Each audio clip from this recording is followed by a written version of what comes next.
name's Buddy Spell, and I'm in New Orleans, Louisiana, where I was born and raised. I don't live here anymore, but I love to visit, and it's very nice to be here today. I'm a recovering alcoholic, and I believe that's the reason I'm here. That's one of several addictions that I battle daily. I grew up right here in this neighborhood. I believe that I was born an alcoholic, that I went and found the drugs didn't find me. Alcoholism, you've heard the story about putting a frog in a pot of water and turning the heat up slowly. The frog doesn't feel it and ultimately boils to death. And that was my story.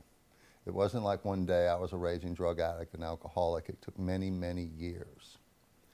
And during the course of my addictive history, every decision, major or minor, that I made was made to accommodate my addictions.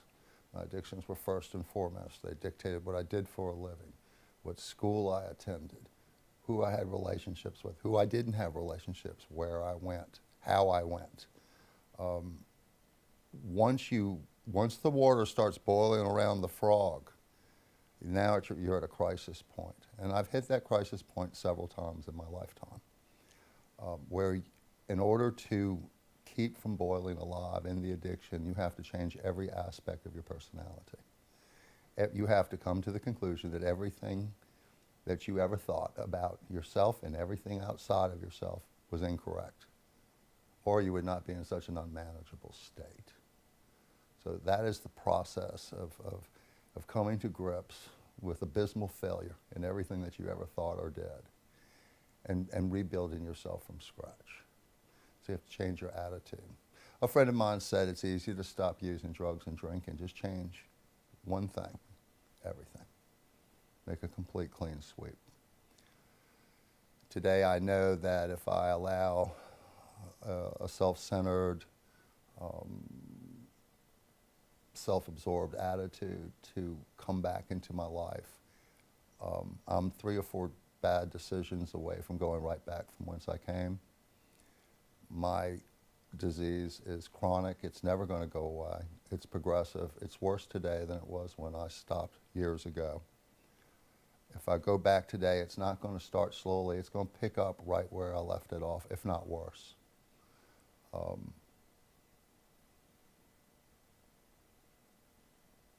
I drank and used drugs because I wasn't comfortable in my own skin. And the reason I wasn't comfortable in my own skin is because I wasn't being honest with myself or anyone else or anything else. So today my job is to strive towards being open, willing, and available to be honest. I'm not going to be honest all the time, every day. But I want to participate in my own life today. People ask me, well, how did it turn out for you, bud? I would not have dared to dream the dreams that have come true. And today I am comfortable in my own life. And the people that I ran out of my life have come back. And my world has opened up to all new experiences and wonderful people. And I would have never believed that I would get up in the morning looking forward to the day. So for me, a lot of people in my status have put a heavy reliance on religion and on God and on spiritual principles, and that's great. What works for me, however, is a fundamental belief in magic. I believe today that if I do the next right thing, even if it doesn't come naturally, even if it's painful, but if I know the right thing and I do it, magic things will happen on the back end, and that there will be consequences from that which I could not have expected, probably didn't even know that I wanted, but which actually make me happy and give me reason to keep going forward. In my day-to-day life as a criminal defense lawyer, most everyone I meet finds themselves at a crossroads. 80% of the people that we represent can attribute their bad judgment and their poor behavior, which caused them to getting the criminal charge in the first place, can be traced back to some type of substance abuse. I'm in a very rewarding position. It helps me stay sober every day to be reminded of exactly who and what I was. I can't, no one could keep me from using. It was up to me. And I can't make anyone else quit drinking. I can't talk them into quitting drugs. What I can be there is available to them when they've hit bottom and they've realized that finally, for the first time in their lives, they're more afraid to continue using than they are to quit. The scariest thing I've ever done in my life was put down alcohol and drugs.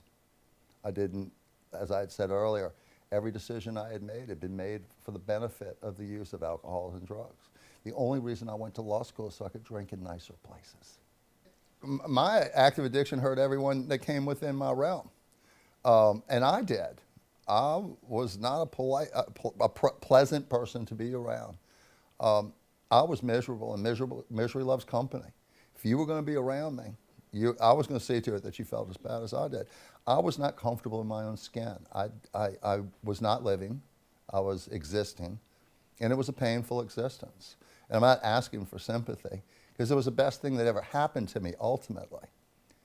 But the years that I struggled with trying to figure out what was wrong with me and self-medicating,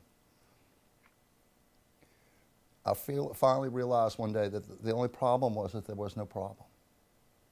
That I had to let go of all my fears and come to believe that self can't see self, that I didn't know who or what I am. I still don't today, but to be open to explore the possibilities. And I can't emphasize this enough. I never thought that life would be okay until I was in my 50s.